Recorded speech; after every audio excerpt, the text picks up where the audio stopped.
Oui, bonjour Mohamed. Oui, Comment allez-vous? bonjour. Alors, est-ce que vous pouvez me dire pourquoi est-ce que vous êtes là aujourd'hui à la place de la République en fait? Alors moi, je suis venu à la place de la République aujourd'hui pour assister à cette manifestation contre le décès de l'assassinat de George Floyd, Ouais. cet Afro-Américain qui a été sauvagement assassiné le 25 mai aux États-Unis Ouais. par un policier blanc. Je suis là pour dénoncer cet acte odieux. Ouais. Et ça fait une semaine que je manifeste et je vais dans toutes les manifestations pour dénoncer. Parce que je considère qu'on est au 21e siècle, on est en 2020. Ouais. Ce genre d'acte odieux, que quelqu'un soit assassiné à cause de sa couleur de peau, au jour d'aujourd'hui en tant qu'humain, pas seulement en tant que noir, et je pense que et je considère que cela ne doit plus arriver. Et j'interpelle, je manifeste pour interpeller tout le monde, que ce soit les Noirs ou les gens de toutes les couleurs, qu'ils puissent se révolter et qu'ils puissent dénoncer ce genre d'actes et que ce genre de choses ne doit plus arriver, se passer au XXIe siècle. On est une race humaine. Et l'humanité a des valeurs. Et on doit passer des messages pour que ces valeurs humanistes puissent passer dans le monde. Et qu'aujourd'hui, on est au XXIe siècle, voir encore des gens, des Noirs, qui sont victimes d'assassinats ou bien de racisme à cause de leur couleur de peau, je pense que cela est très grave. Attendez, sur la façon dont les faits se sont produits aux États-Unis, à Minnesota, la façon, les 8 minutes que cet homme a vécu de cauchemar américain, est-ce que vous pensez que le cauchemar américain est en train de se produire ici en France? Alors, moi je pense qu'il y a des comparatifs qu'on peut faire entre ce qui se passe aux États-Unis et aussi en France. On a eu aussi le cas de Adama Traoré, sauf que dans le cas de Adama Traoré, on n'avait pas d'image. Mais c'est souvent la mort d'Adama Traoré s'est passée dans les mêmes conditions. Ouais. Ça a été une interpellation violente et qui a fait qu'il n'a pas pu respirer. Lui aussi, il avait demandé à ce qu'il avait supplié. Et donc, effectivement, il y a des violences en France. Mais aux États-Unis, c'est encore plus violent, c'est encore plus cruel. Parce que là-bas, on assassine directement des gens. On ne cherche même pas à interpeller des gens. Des fois, on a vu dans le passé des Noirs sur qui on a directement tiré. Et donc, moi, je trouve que c'est des crimes. C'est-à-dire, on n'essaye même pas d'arrêter des gens. On essaye de tuer des gens. Et c'est pour ça que je me dis, on est au XXIe siècle. De voir des gens tuer ses propres, des humains comme des animaux, ceci je trouve que c'est inhumain. On ne peut pas rester silencieux.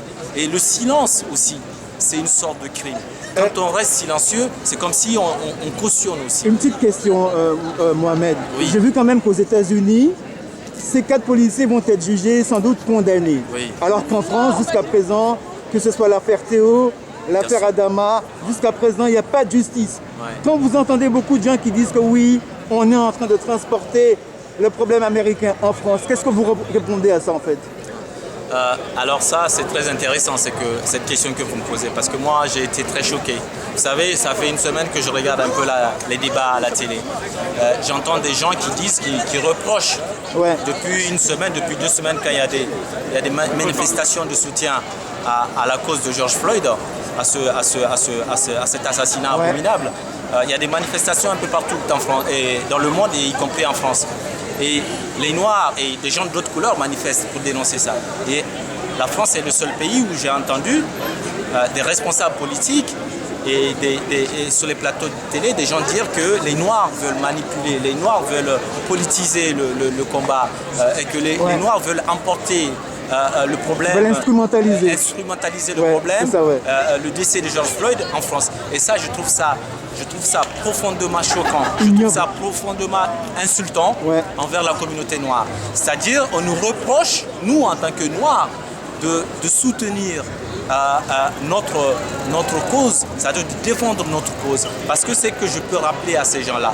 J'ai entendu dire aujourd'hui à la télé, dans la conférence de presse du ministre de l'Intérieur, M. Castaner, en disant que les États-Unis, ce n'est pas la France. Eh bien, moi, j'ai un message à lui faire passer. Les États-Unis, peut-être n'est pas la France, Mais les Noirs américains qui sont aux États-Unis, qui sont assassinés par des policiers blancs, et les Noirs qui sont en France, c'est la même famille, c'est la même race.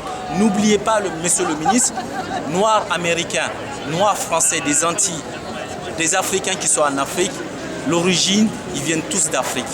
Partout où les Noirs sont dans le monde entier, leur origine vient d'Afrique. Ils sont tous des Africains avant d'être des Noirs américains, avant d'être des Antillais. Et donc, quand vous voyez, excusez-moi de vous couper, quand vous voyez qu'en France, il n'y a jamais de justice pour Adama, Théo, que nos frères à nous, il n'y a pas de justice pour eux en fait. Qu'est-ce que vous en pensez en fait? C'est que je pense que ça prouve un peu, ça prouve une fois de plus, c'est-à-dire cette justice, cette République française a deux visages. C'est-à-dire on est dans le déni total.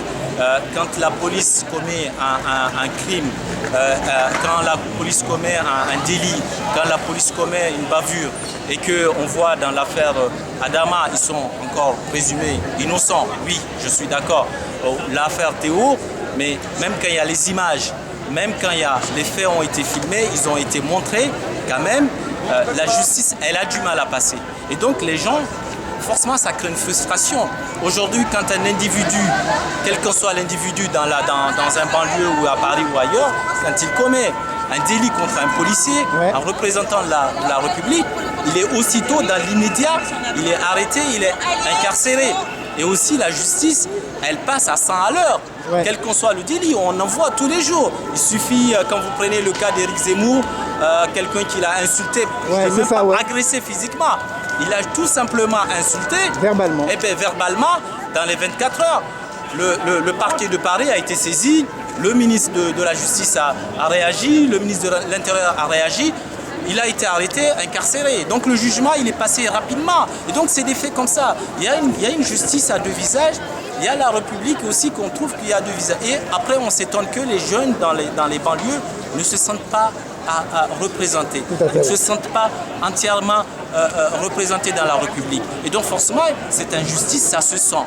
Et quand un policier est accusé sur les faits de violence, d'actes de racisme contre un jeune ou contre quelqu'un de couleur, ben, la justice, elle prend son temps. On dit oui, on fait un constat des faits, mais après ça passe dans les oubliettes, ça passe dans les cartons. Le cas d'Adama Traoré, ça fait 4 ans que les gens se battent, 4 ans que sa famille se bat, et que les gens, ils ont l'impression qu'aujourd'hui, avec l'affaire de George Floyd, c'est comme si ils ont l'impression de découvrir l'assassinat ou les actes de violence et l'affaire Adama Traoré. Dernière question, Mohamed. Afin d'améliorer tous les dysfonctionnements qu'il y a dans la police, qu'est-ce que vous pensez en fait? Quelles seraient les solutions apportées au sein de la police? Vous savez, moi, je vais vous dire, c'est ce que j'ai dit à beaucoup de gens. On nous parle aujourd'hui, on nous dit la police est raciste. La police est ceci, c'est la police. Oui, la police, il y a des racistes dans la police. Oui, il y a un problème avec la police française. Effectivement, il y a des changements qui doivent être apportés. À chaque fois, quand il y a quelque chose, quand il y a des bavures, quand il y a des problèmes avec la police, quand la police est mise en cause, les politiques, l'État vient faire des discours, on nous dit il va y avoir des changements, l'État va prendre des décisions, il faut que ça change, il faut ceci. On nous fait des longs discours. Mais le vrai changement, ça doit venir même de l'appareil de l'État. Ça doit venir de la République française. Parce qu'un policier, moi je considère que le policier en tant qu'individu, c'est pas lui qui est le raciste. Le policier représente l'État. À partir du moment où le policier il rentre dans la fonction de la police, c'est à l'État de faire de sorte que les gens qui rentrent dans la police ne sont pas racistes et ces gens-là soient exemplaires. Il y a un travail en profondeur à faire. Il y a un travail en profondeur et il y a un travail en profondeur à faire avant que les gens puissent rentrer dans la police, avant de devenir fonctionnaire de police. Parce que si vous prenez n'importe qui sans avoir contrôlé quel est le passé de la personne, quelle valeur la personne veut incarner, est-ce que la personne est prête à incarner les valeurs de la République et de respecter les gens de toutes les couleurs et qu'il n'a pas de cette notion de racisme en lui avant de l'autoriser à devenir policier. Et ça veut dire n'importe qui peut devenir policier. Demain, n'importe quel raciste devient policier. Et il incarne ce racisme-là dans la police avec l'uniforme de la police. Donc c'est ça, le vrai problème, le vrai changement, c'est là aujourd'hui. Parce que le policier, quand il sait On lui enseigne dans l'école de la police Ouais. que quand il est en uniforme, il n'a rien à craindre. Quand il est dans son uniforme, il représente l'État. Et quand il est dans l'uniforme, il est protégé par l'État. Et donc il se permet de se comporter comme un cow-boy et de se comporter comme un raciste. Donc c'est ce que je dis, le vrai changement, ça doit venir au sein de l'État, au sein de l'appareil de l'État et au sein de la... Sur ce, je te remercie amplement, Mohamed. Avec plaisir. Et je te souhaite vraiment bonne continuation. Merci. Et On merci. continue. Moi, je suis un activiste. Hein. Merci. Je suis un activiste. Je me bats et je continuerai à me battre pour cette cause. Et à partir de maintenant, nous, on dit le message, nous ne resterons plus silencieux contre les injustices qui sont faites aux Noirs, quelle qu'en soit d'où elle vient, dans le monde entier. Nous sommes prêts à nous battre. Voilà, on va continuer à se battre. Donc, comme on dit les Américains, Black Lives Matter, qui veut dire la vie des Noirs, elle compte. merci à toi. La vie des Noirs n'est pas négociable. Merci à toi, Ouais, Mohamed. avec plaisir. Merci.